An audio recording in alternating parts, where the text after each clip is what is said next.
we're mostly stuck on thinking about the world as a fight between good and evil. It's how we kind of villainize the ones and lionize the others. It's a very sticky way to see the world. What David and these thinkers of the end times are trying to do is to enact or invite an ethics of flow. They're trying to invite new kinds of place-making activities that do not centralize us as the seekers and finders of new worlds, but allows us to feel with humility that there are others in the room, and we will need to repair. I'm hyphenating the space between re, and pair. Right, we need to remix, we need to pair again with new alliances and new bodies in order to address and think with these times, like we've always done. Right now, we are paired with certain microbes, certain textures, certain architectures, and those are secreting climate chaos. It's not that climate chaos is some objective reality out there. It's only objective within relations. Its objectivity is relational. To meet this crisis, we need to change relationships. We need to be in relationship again with other kinds of bodies, make new moves. You're listening to the Spaceship Earth podcast with me, Dan Burgess. The story of Spaceship Earth is simple. We live on a life-giving rock called Earth, hurtling through space.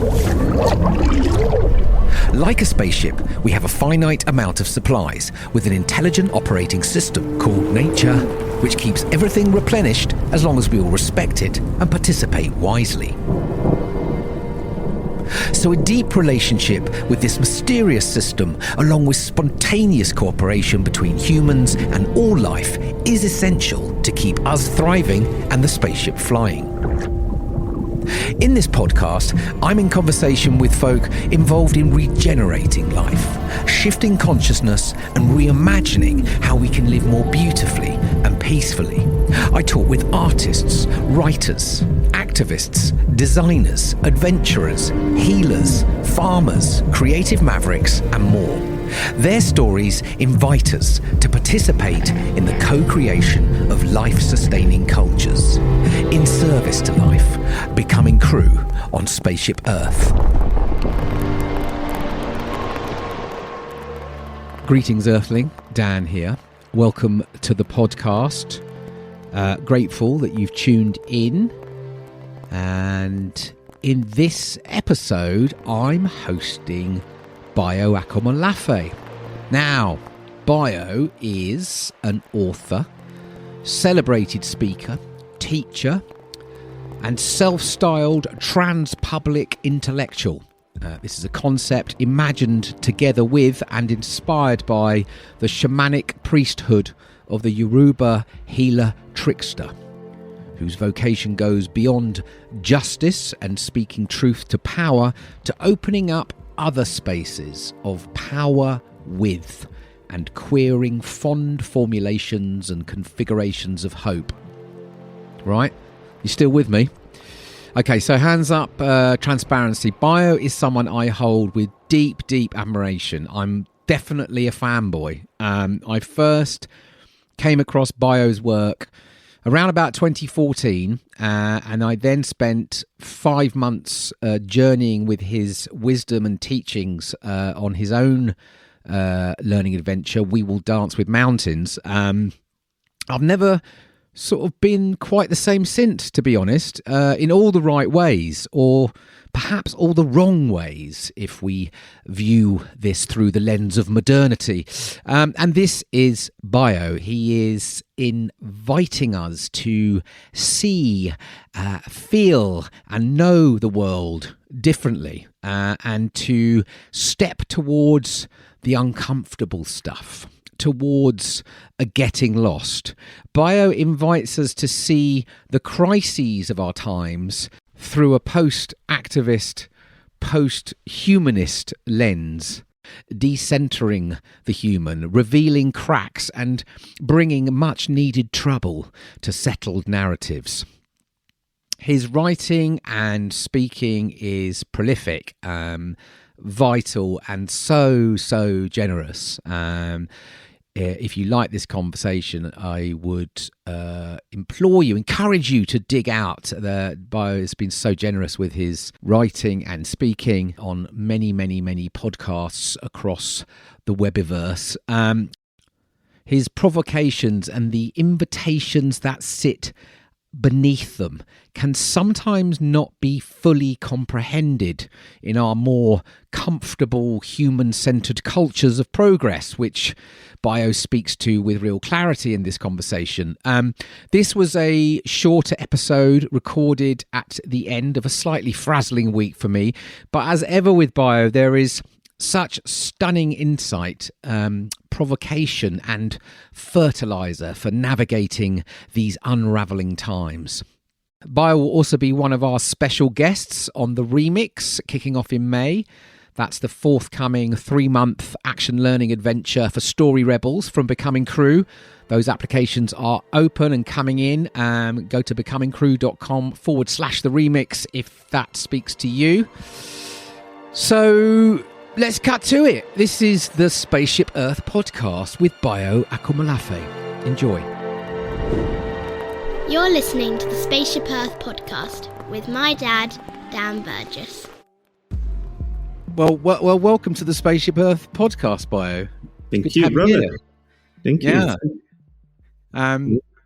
It's a Friday afternoon. I think where are you right now? Are you in Europe somewhere? Yes, I'm in Hamburg, Germany, which the last time I checked is still in Europe. I'm with my family here. Yeah. Nice. Okay, so we're in the time construct of modernity. We're in a fairly coherent zone. Yes. I think I'm an hour Yes. behind you. So, well, look, before we venture off, I just wanted to acknowledge my appreciation for all that you bring and offer to the world right now, and have been for many years.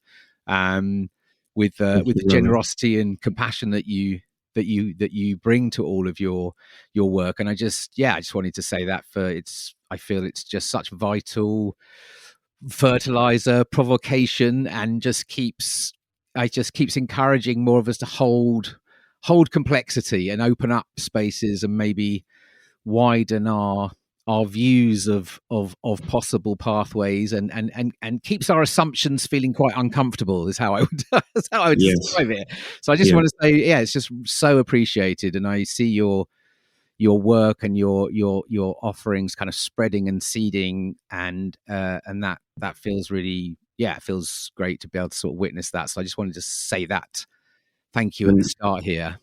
I'm grateful. Thank you so much, brother. Thank you. Yeah, and I wondered whether we could sort of maybe sort of frame this hour that we have in this idea of which you talk a lot about this, of kind of slowing down and getting lost.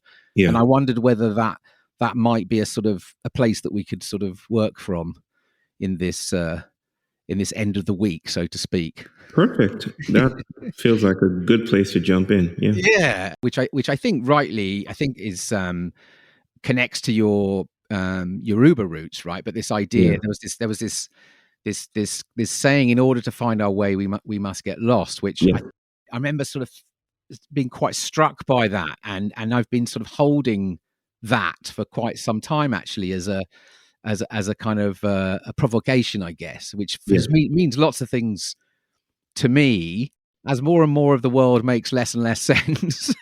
And this idea of getting lost, and in parallel, the times are urgent, we must slow down. So this idea of slowing down and getting lost, I know there's a lot that sits under all of that, because this has been years that you've been kind of exploring what sits underneath those kind of invitations. And in my own sort of personal journeying and the work that I'm doing, I'm sort of recognizing that these invitations to slow down, these invitations to get lost, if you like, feel more and more sort of vital, and to allow ourselves to move into places where we're we're not sure where we are.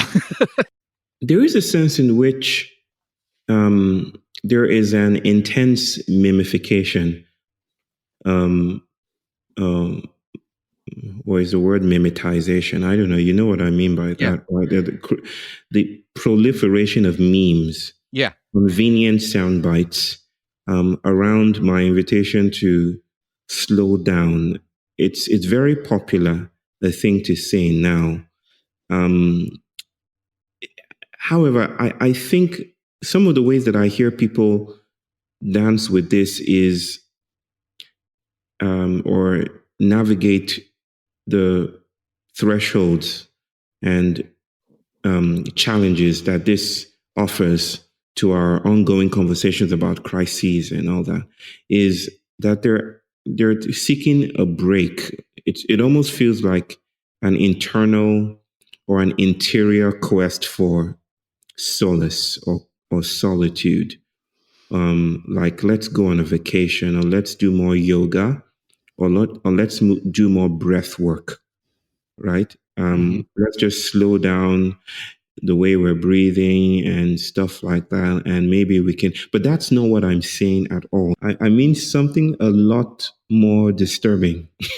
Yeah, right. And this is what I want to get to, because it's kind of like, I guess, what happens when we slow down? What do Right. we begin to see and feel and sense? So this would take a little bit of some theoretical scaffolding, if you allow me, Yeah, brother. please do.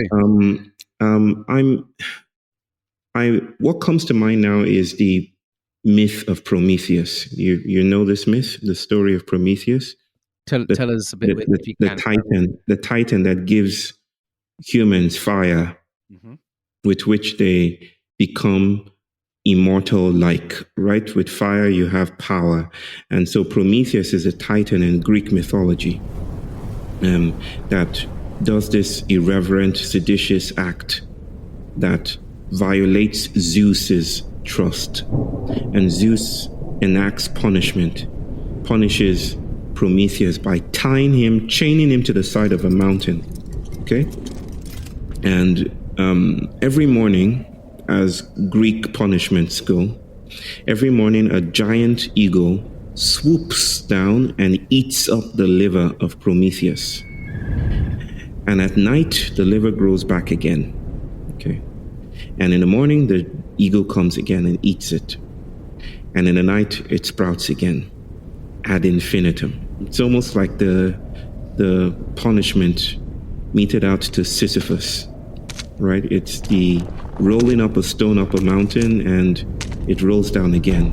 These are very horrible punishments. It's the repeatability, the cyclicity of it that becomes existentially horrifying. So I've learned to start seeing healing and trauma as entangled in the ways that they reproduce the same kinds of bodies, right? So notice in this Promethean cycle how the trauma, the wounding, the opening nourishes or gives birth or provides the conditions for healing. And the healing provides the nourishment for trauma, right? Yeah. It literally sprouts and it creates the same body, the same embodiment that is available for that kind of punishment. So that if you were to fly up to the side of Prometheus as this was taking place and you offered him healing, he would probably spit in your face because he doesn't want healing. Healing he already has, right? He wants to shapeshift. He wants maybe to become so morphologically alien and different so that the bird is not unable to find a liver maybe the next time it comes. And the story of Prometheus proceeds in directions that are quite interesting. But I wanted to start off with this idea of how our justice, our healing, and trauma are somehow, entangled together. Which brings us to this point that maybe the ways we respond to our troubles, our challenges are, the same are coming from the same conditions that gave birth to the challenges in the first place, right?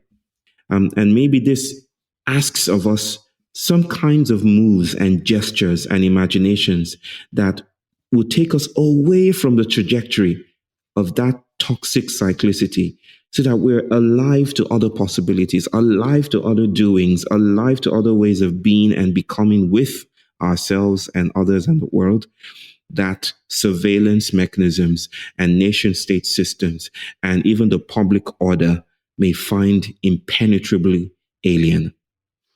So what I mean by slowing down is not about doing things that restores the highway, the dominant algorithm of continuity. I'm signaling that the world is proliferating breaks or cracks or discontinuities. And we, I think, are being invited to build a politics around those openings. Instead of covering them up, instead of fixing the breaks, I think we're being invited to stay with breaks as an instigation of new kinds of politics. This is what I mean by slowing down in a very inconvenient nutshell. No, it's beautiful, and I guess that's the I'm curious as to how you, apart from this terminology spreading far and wide, but this idea of actually being able to notice the cracks and to be able to begin to explore them and to go off piste or let go of some of these highways. Are you, because your work is, it feels like you've been, the work that you're doing is I don't want to say it's moving inwards, but it feels like, a lot of this thinking comes from the edges, and then it starts to, and I'm just wondering in your travels and journeying of recent times, and we talk of institutional, are you starting to sense that the cracks are becoming, if you like, attractive probably is the wrong word, but are you starting to see that the way that we respond perpetuates the crisis, right? So it's like, are you starting to see that there is a recognition of that dynamic, and therefore the invitation to explore down, to move into the places that maybe are quite terrifying, right? They might not make much sense at all right now, but yes. to be in those places, to be with that. Are you starting to sense that this is that there is a movement towards this, that there, or are we still very much on the edges, I guess is what I'm saying? It's both. I think it's both. There is a very, very sticky, resilient collective gesturing that is privileging ideas of safety and restoration, which I think are contextually relevant and useful. But I think I dare say, or I don't like to use the phrasing of the larger scheme of things, but I'll just deploy it for our conversational purposes. That in the larger scheme of things, there is a sense in which we seem to be closing the gifts or chasing away the guests, the prophets of novelty that the cosmos is sending our way, right? Let me put it in very entomological senses, dealing with insects. Have you ever heard or seen a death spiral, an ant death spiral? No, Dan? No, I haven't. This is, I don't know enough to say that it's a rare phenomenon, but it seems rare. If you type death spiral ants in YouTube, you might see a video, 3 or 4, but not as many as should indicate that this is a very interesting phenomenon. So it has to do with pheromone or pheromonic trails and how ants signal cartographies, right? How they direct themselves. And it's a very, very, very complex but very intelligent way of moving around the world, right? Ant bodies secrete pheromones that direct other ant bodies to where something is, a Yeah. food source or maybe the colony or something like that. And pheromones are good for more than just cartography.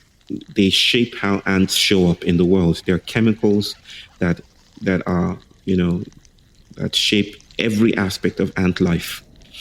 But something happens sometimes when ants are moving in some direction. Something could break through their procession so that a loop forms, and some ants just move in an endless cycle. They just move around and there's no breaking away from that. So imagine it's called a death spiral because the ants walk and keep on walking in a circle, chasing each other's pheromones until they get exhausted and die. It's a biologically compelling description of stuckness, right? Right? So it's like we're telling each other, just another turn now, just another turn, just another turn. It's a joke. It's a cosmic joke. Yeah. It's like the gods playing tricks on those critters.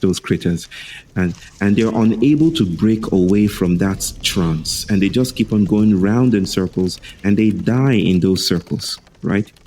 And so it feels like a very appropriate figure for what we're doing in response to a lot of things today, right? In response to pandemics and chaos, climate chaos and racial injustice. It seems we're going around in circles and we're telling ourselves the next turn, if we only prove to be persistent, we will summarily arrive at this utopian finality. But it doesn't seem to be any closer. Right. Yeah, and that is there something we can learn from the pheromone? I mean, because I know you've talked a lot about, and a lot of your exploration on this, like the post-human self, right? And this idea that I'm really exploring a lot this, these relationships that we have with ourselves, with each other, with the more than human world around us, are what determines our stories, our ways of seeing, and this idea that as biology is telling us more and more that there's a lot more going on. There's a lot more going on between half of which we have no idea about in terms of what is forming us and shaping us, and I'm wondering whether there's something in this in that ant pheromone that actually is there something that's actually this sort of the sort of modern human pheromone. I don't know what that is, but there's something that's kind of keeps driving us in that forward trajectory that's it's keeping us away from the cracks, if you like. Beautiful. I don't know what it is.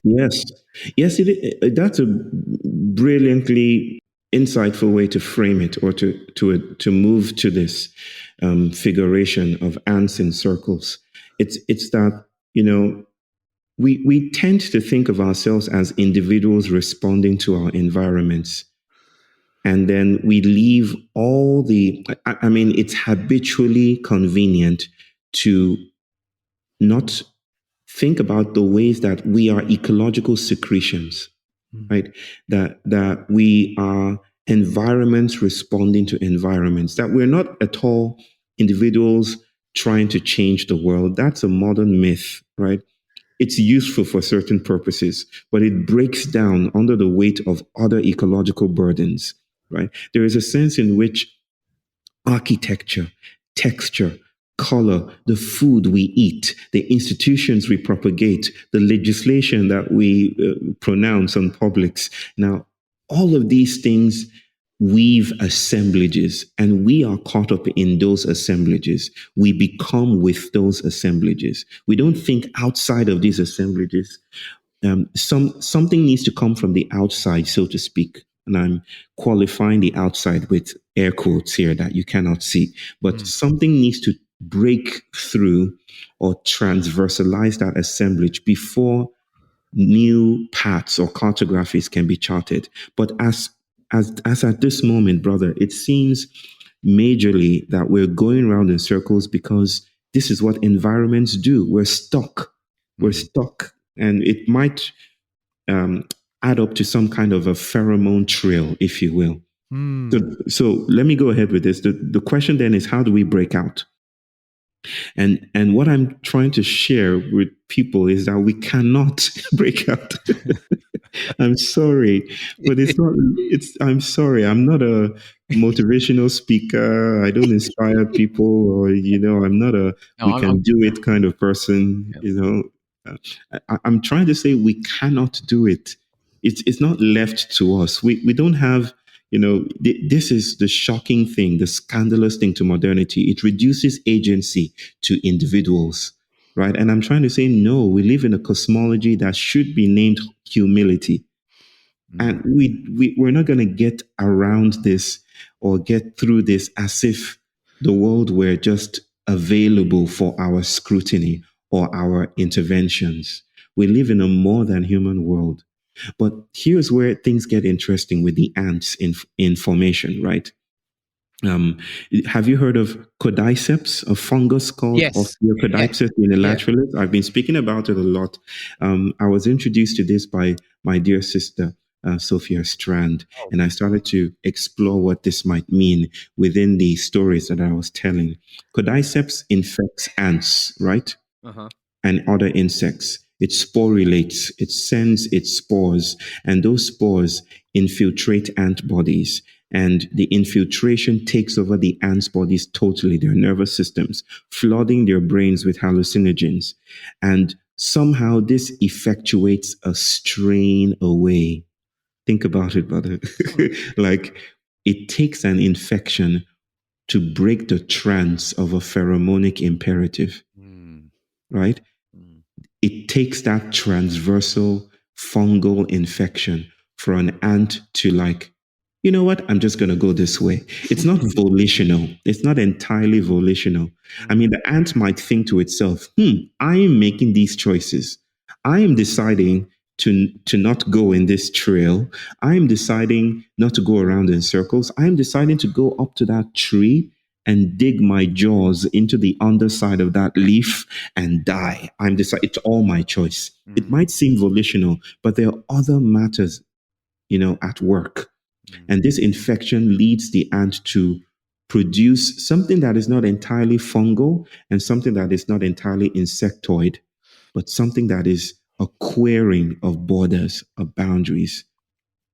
And I feel this is a gift to our thinking about change and transformation, that the human is a pheromonic carcerality of some kind.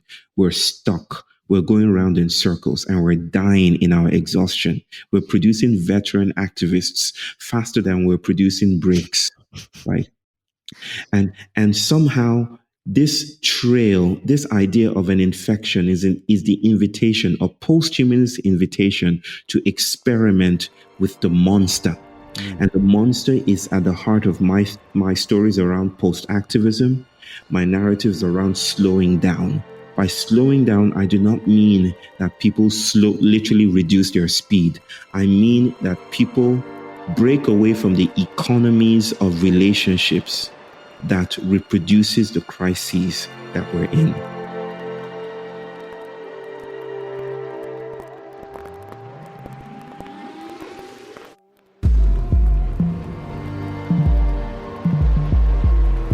We live on a life-giving rock called Earth, hurtling through space.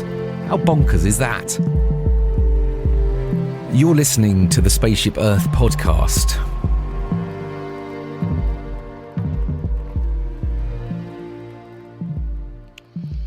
And it takes us into another direction. Yeah. That I'm waiting for you to. Yeah, no, it's beautiful, and it's like, I mean, it brings so much up because, in some ways, what I witness is I see, if we use that metaphor of the infection, I see that happening more and more to more and more folks. Younger folks, all kinds of folks. They're kind of, it's almost like they know but their bodies are sort of doing it for them in many ways. They're almost they're repelling against these structures and these ways of feeling, and they can sense where this is going. This stuckness, if you like.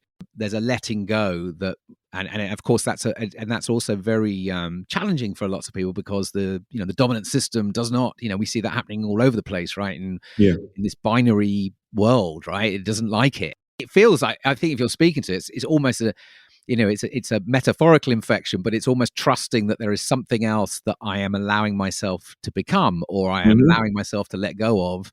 And it might not make sense to these people around me or this, but I'm trusting now that I have to go with this. And so we're sort of, I feel like there is this, these changes and mutations almost in how people are starting to see themselves in this in this world, but it's still very, it's hidden, and it's dangerous in lots of places to be showing that, and because of all these obvious reasons. There you go. Yeah. There you go. And I remember it was 2015. I came on your We Will Dance with Mountains. I think it was your first. Yes. I think it was the first expedition. The very first. I think you called it a writing course. That's what I told my wife I was doing anyway. Yeah. That's what I thought it was. Exactly. I don't know what it was. I still can't remember what it was, but there was something. But it was beautiful, and for me at the time, again, and I guess why I'm so interested in these invitations, because I feel like the invitation to evolve yourself, or to mutate, or to be infected, whatever it might, whatever metaphor we want to use. But I remember there was a point on one of the sessions you did quite early on, and you had us, I think it was, it was a group of us from all over the world. There were Saturdays, and it was pre-Zoom. Everything was Skype or something. I can't remember. It was Skype. Something like that. It was something like that. But you said to us, we're on the call, and you said, right, I want everyone to get off the call, and I want you to all go outside wherever you are, and I want you to, I'd like to invite you to do something that if your neighbours see you, they will be concerned. And it was this kind of, and everyone just sort of got off, and you said, I come back in 30 minutes and let's regroup. And I remember for me, I walked straight out into my garden. I have a little garden, and I grow a few vegetables, and I had these pumpkins I was trying to grow, and the leaves were getting quite big, and I just dived into the pumpkin patch, and I began to sort of explore them and sing to them, and it was an invitation that might, at the time, but it shifted something in me. And not only obviously do I have a very, very deep relationship with my pumpkins now, and have continued to do so, but it was that invitation to let go, and to move into a place of a different way of sort of knowing and sensing, and also and feeling discomfort, and knowing that actually what might go beyond that, what might come beyond that discomfort, what's on the other side of it, sort of thing. And I mention that because it's just this, I just feel like, again, these invitations to trust ourselves, to sort of to express ourselves, or move into a crack, or whatever it is, in a way that speaks to us as, in our own bodies, just because that feels to me like they're portals. They're sort of, they're almost they're invitations that allow us to start to step into to come off this highway, to come out of this stuckness. Yes. Yeah. It's beautiful, brother. And thank you for that trip down memory lanes and paths. It was beautiful to hear you tell that story.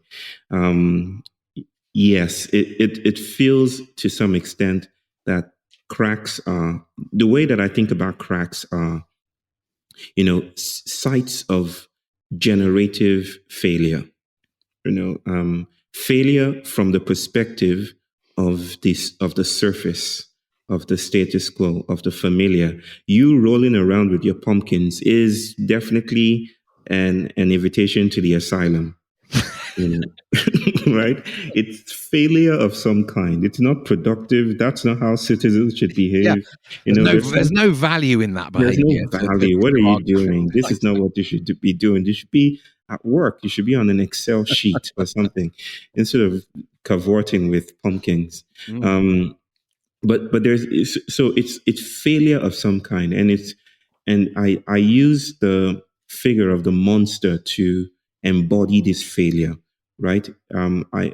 This is probably some philosophical meandering for people who are not familiar with the works of Gilbert Simondon, for instance, who spoke about the pre-individual and flows. And to me, cracks are congealments of flows. Like, this is when bodies are habituated, or rather, I should say, when bodies come together in unexpected ways and ways that are probably disturbing to normative ideas of embodiment, right? Imagine you sprouting a horn on your head, like ants sprout horns on their heads when they become infected, right? This is monstrous. So monstrosity, in my view, is this errancy, is this cartographical errancy. When we take the right turn, when everyone is taking the left, that's monstrous. It's a glitch in the pattern, right? And in this way, this is the crack for me. The crack is pedagogical in the ways that you've brilliantly and so memorably brought to the fore with your story, but it is also more than pedagogical. There is a way in which it's more than us. The proliferation of it is more than us. I could tell beautiful stories about biologists in the middle of their experiments realizing, really, I'm using that word realizing, not theorizing, but realizing that the microbes that they were frying in their machines had lives, subjective lives, right? It's like, this is what you've done for decades. And then suddenly one morning, somehow things come together in a way that suggests to you that you're killing you're killing you're killing sentient life, even though you've never thought of bacteria as a form of sentient life. I'm talking about fishermen, right? Catching fish. One Utah fisherman caught a fish, and like he's always done, like his father taught him to. And he told me that as he held this fish, he noticed the fish was pregnant. I don't know how you do that. I don't know anything about fishing. I know next to nothing about fishing. But he saw that the fish was a mother. Some roe maybe or something, yeah. I don't know. The fish was just engorged and alive in a way that was shocking to him. And he put the fish back into the water. And he said, since then, years after, he's not been able to eat fish. I'm talking about breaks in that way. They're not convenient. They are environmental, ecological. They're not planned or manifesto-like. And yet they kind of shock us into new ways of being in the world, new portals, new ways of dancing with things. And I think if a politics should surround this, if we could think of politics as nurturing the monster, right? Surrounding the monster, not trying to press the risk back, beneath a band-aid of allowable appearances, but dwelling with it and dancing with it and experimenting around it, then we might be available for the kinds of shifts that the universe is always generous to offer. And maybe that does new things altogether. Yeah. I mean, it's beautiful. And what comes up for me as well when you're speaking to this, like a different, if there was a different form of policy, but even like language and words, you've, I think you said in your, in These Wilds Beyond Our Fences, which is such a beautiful book. And, that there's a phrase you used about, we gave language too much power, and it just and obviously there's lots in this and lots underneath all of that, but there's something even about words in these times that I find so limiting because particularly in the in that, like I say, in the stuckness that we're in, it's almost like the words and the language and the continual way to try and work out, to try and make sense of everything through words and language, and that for me just feels I'm so exhausted by it. And I look at what's going on, actually, because maybe there is so much intelligence in the body and around us that that we might be wanting to draw on now, and Mm. but we sort of don't really know, at a sort of at a mass level or even at a culture, we don't really know how to access it or to bring. Do you know what I mean? To bring it into our practices yet. I mean, Yeah. again, it reminded me of sitting around a fire once with David Abram, and he sort of asked us to sort of for an hour, like try and communicate with us, about 20 of us, but without speaking for an hour, and just Mm.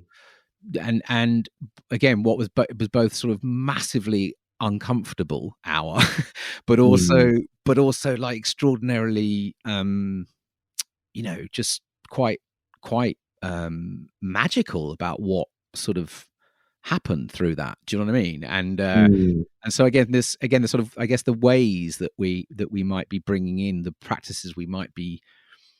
It feels like we need a sort of a more complex, diverse way of navigating and even language and making sense than what this current dominant structure allows. Right. I mean, I think we're more than looking for language, right? We need new languages. That feels like a confident thing to assert. We need new languages. We need new words. We need new thinking. But um, all of these are rituals. We're seeking rituals that um, you might think of as place making or place tending rituals. We are just like, I described us living within ecologies that also shape our bodies. These ecologies are also moral. They're moral ecologies, and they tend to have sticky, containing, almost carceral effects on us. This is the reason why we're mostly stuck on thinking about the world as a fight between good and evil, right? It's how we kind of villainize the ones and lionize the others. It's a very sticky way to see the world.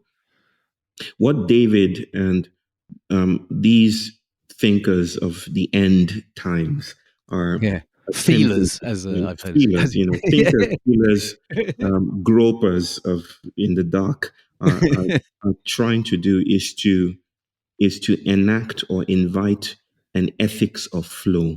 They're trying to invite uh, new kinds of placemaking activities that do not centralize linguistic imperatives, that do not centralize us as the seekers and finders of new worlds, but allows us to feel with humility that there are others in the room and we will need to repair.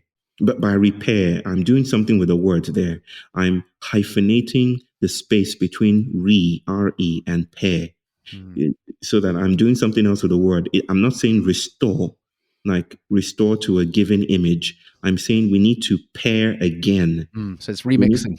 right. We need to remix. We need to pair again with new alliances and new bodies in order to address and think with these times, like we've always done. Right now, we are paired with certain microbes, certain textures, certain architectures, and those are secreting climate chaos, right? It's not that climate chaos is some objective reality out there.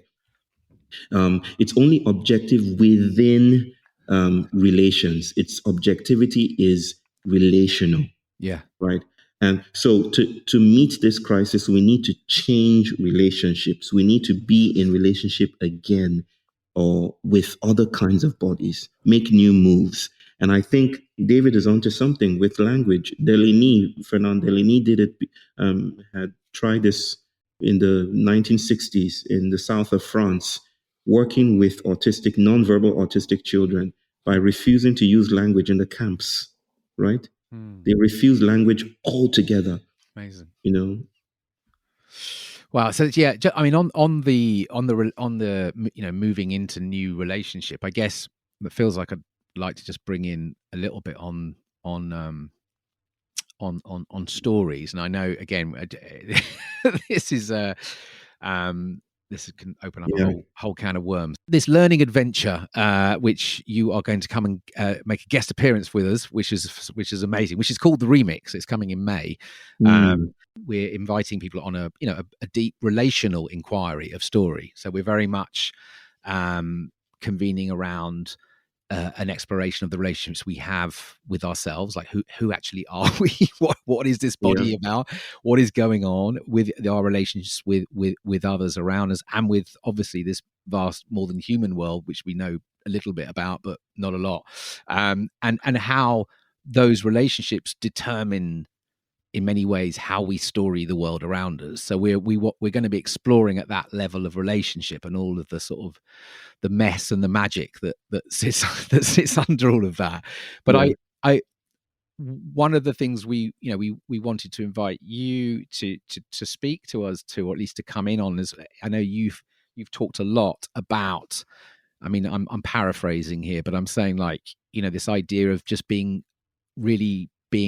like a beware, to be aware of the story trap and this kind of human-centered, singular, the story of linear neatness and all of that. And I wonder whether you could just maybe, speak a little bit, or give us a little bit of a sense of that watch out about this desire to seek the new story, to make sense of everything and to take us on into the future, and just give us a sense of that, which obviously we hope you'll be able to explore in more depth with the cohort when you join us in May. But I wonder if you could just speak a little bit to that. I mean, there's a prestigious connection between the idea that we're storytelling animals and the Enlightenment, and that Eurocentric quest for meaning at all costs, to reduce the world to meaning. It's there is a phrasing in the literature that thinks of this linguistic turn, right? It's how we reduce everything to syntax, to grammar, to language, to our lexicon, to our words, right? What that does is that we kind of exclude the fact that even our stories are indebted to things that are not storied, right? That there is a materiality to storytelling and story wielding and story listening that makes it a limited gesture. One of the many speciated ways of being in the world, right? Maybe I should put it this way. In the brilliant proverb-like way of a certain people in Australia, whose name I cannot recall at the moment, but this was told to me by my dear sister Vanessa Andriotti. And it's the idea, I think she put it this way, that there are many senses in the world. There are 99 senses in the world, and making sense of the world is just one of them, right? Just making sense of things, storying things is just one of them, right? Because the presumption that the universe the reduction of everything, right? The presumption that the universe is an algorithm, is programmatically reducible to our terminology, is hubris raised to the nth degree. That we can speak.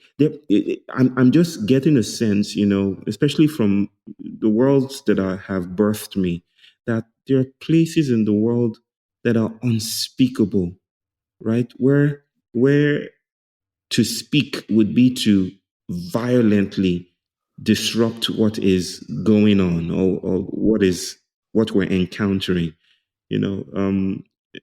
or where to speak in a particular way would be to violate it. So there, I just get that beautiful, humbling sense that the world exceeds story. That story is like the howling of a wolf or the rhizomatic quests for nourishment that a tuber of yam secretes in the soil. Mm. That these are material quests to connect with, to repair, to seek connections. There are gestures, there are strategies. Stories are strategies, but to reduce the world, even to speak of it as the world, is already violating something. To reduce it to our strategies is to is to exclude something. Yeah. Yeah, yeah. Can I read something that you've written? Is that Yes, because brother. Yes, it really spoke to me, but which I of think course. is speaking to this. But you say in the chapter called Awkward, and it says to make a new world, to move it, to wipe the slate clean, to start again, to retell these stories of injustices and exclusions and untimely death and soiled seas. What a heady and ravishing proposal, albeit one haunted by a troubling prospect. The fonts of a new story are not ours to wield. Our maps, no matter how detailed and punctilious, will always be sabotaged by the territory. The world has her own genius, her own dips and curves and whispered nothings and chuckled blasphemies. The world is bigger than plot, lengthier than conclusions, keener than comeuppances, nobler than anthropocentric thought, more curious than solutions, and more abundant than arrivals. In short, we don't make the world alone, the world makes us too. Maybe the world also wants to make us a better place. To know this is not to finally be at peace or to be enlightened or to be at home. It is to continue to experiment, to theorize, to touch the always fresh blister that is our tale of becoming.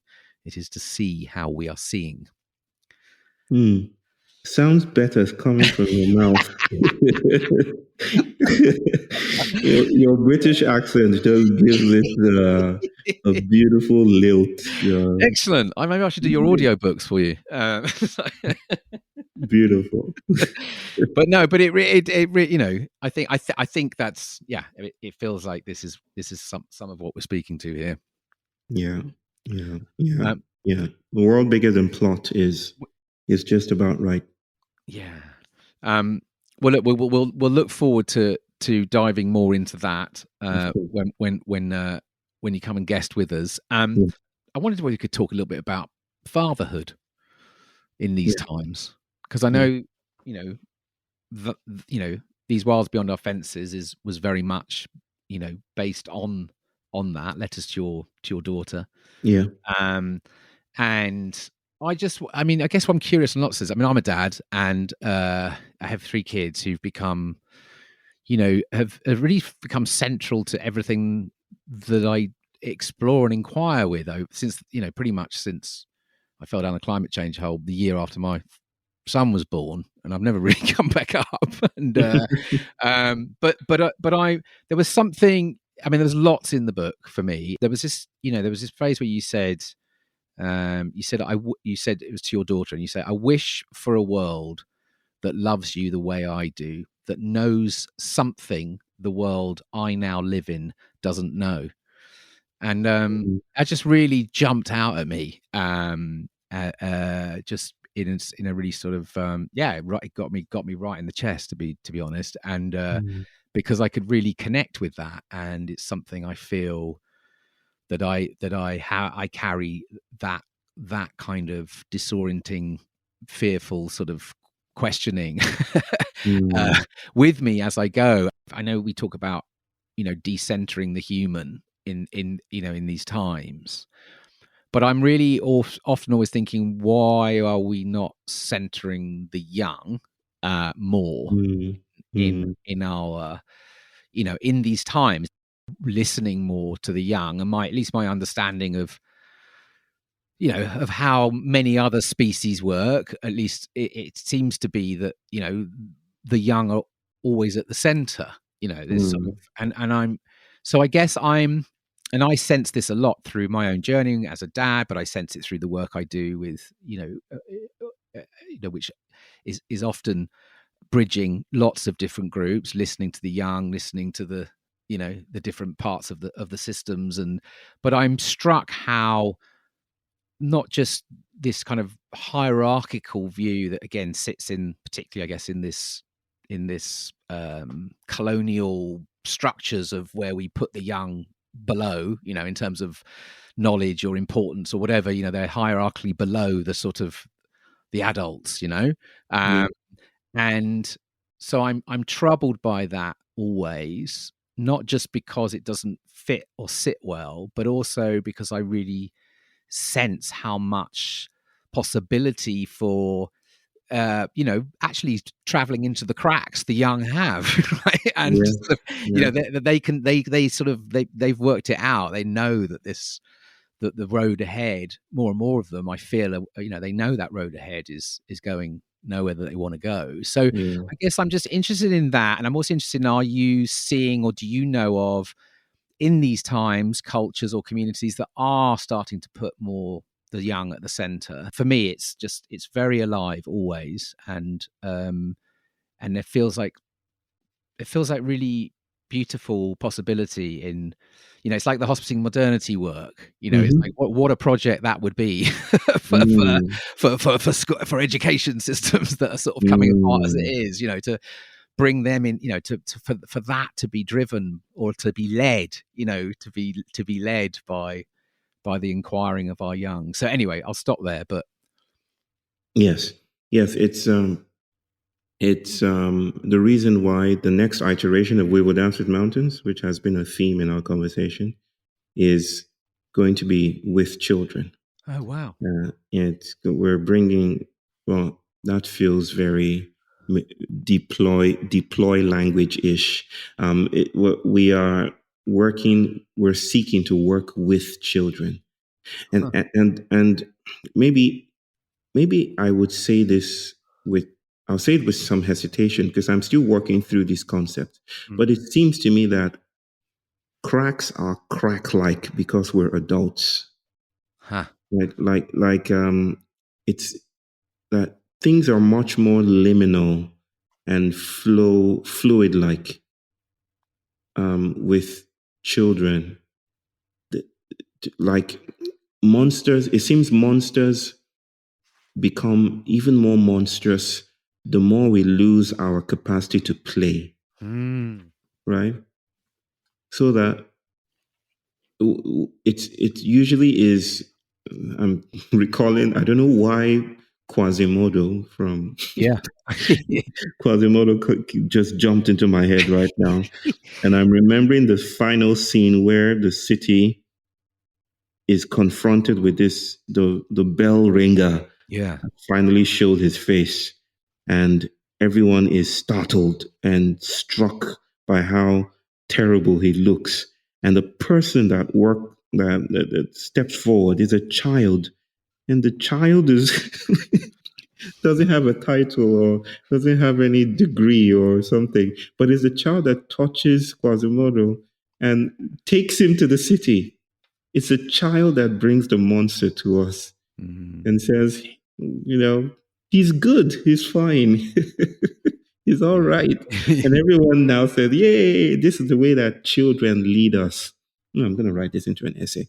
This is the way that children lead us. I never really considered that scene as having Beautiful. any theoretical significance. But now that I think about it, it's just one way to notice that we need to work with children, Mm. especially those that we haven't, I'm not trying to create a binary of children here, Sure. but, children themselves are threatening to modernity. And that's why we have programs for them to become good adults, Yeah.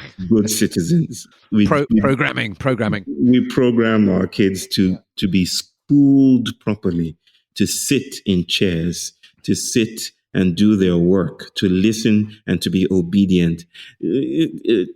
It's our way of reducing the unwieldy promiscuity of our children, right?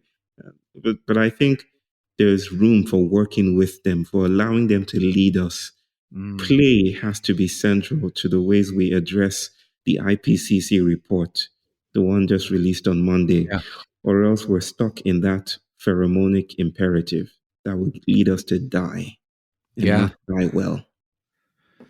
Yeah, no, gosh, it's really it feels like just what a kind of sane culture would would want to do in these times, but maybe but that's really interesting that you're moving, you're evolving some of your work in that direction. Yes. Yeah. Yes. Yes. Let's bring the kids in, for God's sake. Listen to the kids. They can take us places. They can lead us down, weird paths that we need to be going down. Beautiful. So I'm just thinking in a way of bringing this to a close, Bayo, because I'm conscious of time. And we use this becoming crew metaphor on this podcast. So this idea of becoming, which I know is a I think you use it as a it's a constant sort of trance of state of change, right? But it's we use it as a this idea of an invitation to step into the sort of messy, mysterious, ongoing evolutionary becomings of ourselves right now, participating in this kind of emerging future, whatever that looks and feels like. And this idea of crew, which we use, it speaks to this idea of a shift from the individual self. So like, actually I'm a complex living set of bizarre relationships, and moving into this kind of one that is plural and an assembly, if you like, of relationships. And this idea of obviously moving from sort of this confused hyper individualism sort of state of affairs into kind of moving with others, and we speak of our more than human crew, shifting to try and find our place in amongst this vast web of entangled life, and that's the sort of mission we explore in this podcast. And I wondered whether you might leave our listeners with an invitation that they might begin to that maybe they might be able to practice or play with. I will break my usual mode of operation and adopt, if only for a moment, the stance of a motivational speaker. Brilliant. Just for a moment, so that I really don't want to run the risk of suggesting that motivating others or inspiring others, in the ways that some professional speakers do, is a bad thing, So I want to acknowledge that that's part of the rhizome. We're all worlding the world in different ways. So I'm going to say this, and I'm going to speak like a politician. Politicians promise along partisan lines. They say, we'll build new bridges, we'll build new schools, your highways will be glistening, and your trash will be clean, or something like that. I don't know. They make promises. Mine is to offer prophecy, not a promise, not a prediction, but prophecy. And prophecy is different. Prophecy is an invitation to disrupt continuity. Prophecy is a reconvening of time, of temporality, rearranging the past, the present, and the future, as if to say the past is yet to come. So I offer this prophecy, and it is to say that to those of you who are listening, you are not alone. That is in some parts saying what is yet to come and what has always been. You're not alone. Your cracks are prestigious invitations for novelty. You are not as isolated as the billboards and the consumerist instigations might lead you to think. You are not as inadequate as schooling paradigms and institutional systems would have you believe you are. You are a becoming that is part of an unspeakably vast cosmos. And I want to just invite you to stay with that and to seek your failures, your shortcomings, to see them as openings, riven places through which other universes might sprout.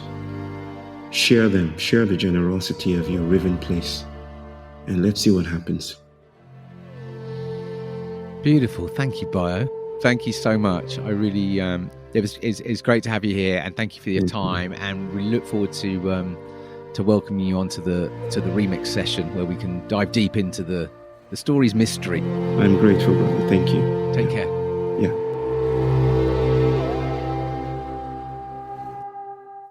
If you've appreciated listening to this podcast, would you consider sharing it with a friend or leaving us a rating or review via your podcast provider? It helps more people to find us, and we'd be most grateful. So I hope you enjoyed that conversation with Bayo. Are you still here? Anything making sense? That whole little insight Bayo shared at the end, making sense is just one of 99 senses. So hopefully not much is making sense, and maybe that means that other senses are at play. Aren't we so lucky to have Bayo in this world? Would love to know what this conversation brings up for you, what you're left with, thoughts, feelings. Yeah, reach out, send us a mail, comment on the posts. Be lovely to hear what this is bringing up. As ever, if you enjoy this episode, please do share with someone else and who might appreciate it. And if you want to give us a rating or a review, you know how this game works. Always appreciated. Doesn't take long, and can help this podcast reach others through just simply writing a little cheeky review. If you're curious about the remix, Bayo will be one of our special guests, which kicks off in May.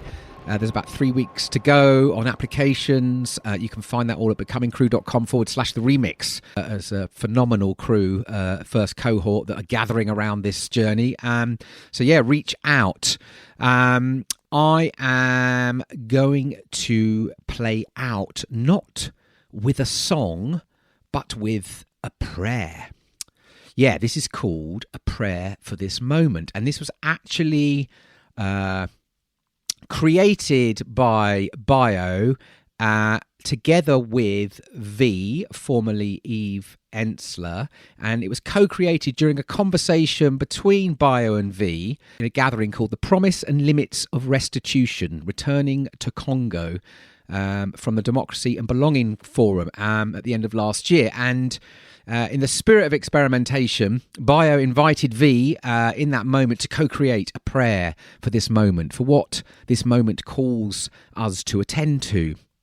A prayer, if you like, for becoming other, for becoming more than human. We were sort of deeply touched by the words that emerged from that session, but that kind of spirit of the invitation and witnessing that dance between V and Bayo, and I'll link to the original talk that you in the show notes. It's really worth a watch. And Ever had been sharing the prayer during some of our Becoming Crew gatherings last year, end of last year, start of this year, and yeah, just really seemed to be appreciated by all. So we made a recording of Ever reading the prayer, and we added some audio vibes, give it a bit of a remix in the spirit of the remix, and with the blessing of V and of Bayo, we released it into the wild a couple of weeks ago.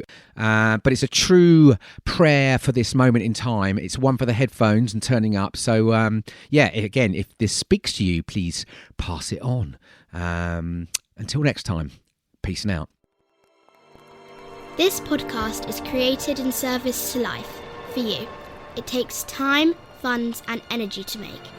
If you'd like to contribute to the running costs, you can donate the price of a cuppa or a pint. Find the link on our website. This podcast wouldn't exist without the following crew: Charlie Shred, Audio Jedi; Seaman Home Burgess, Engine Room; Willow Burgess, Jingles.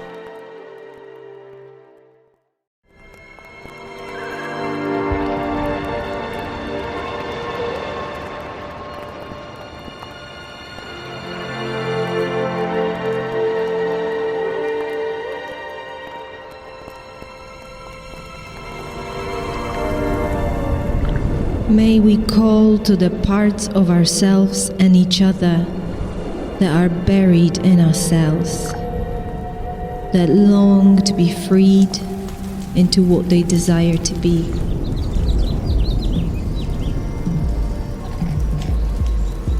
May we find the freeing, emancipatory spirits to guide our hands to decorate and adorn the thorns of flesh around us and in us and within us as spaces of perverse freedom,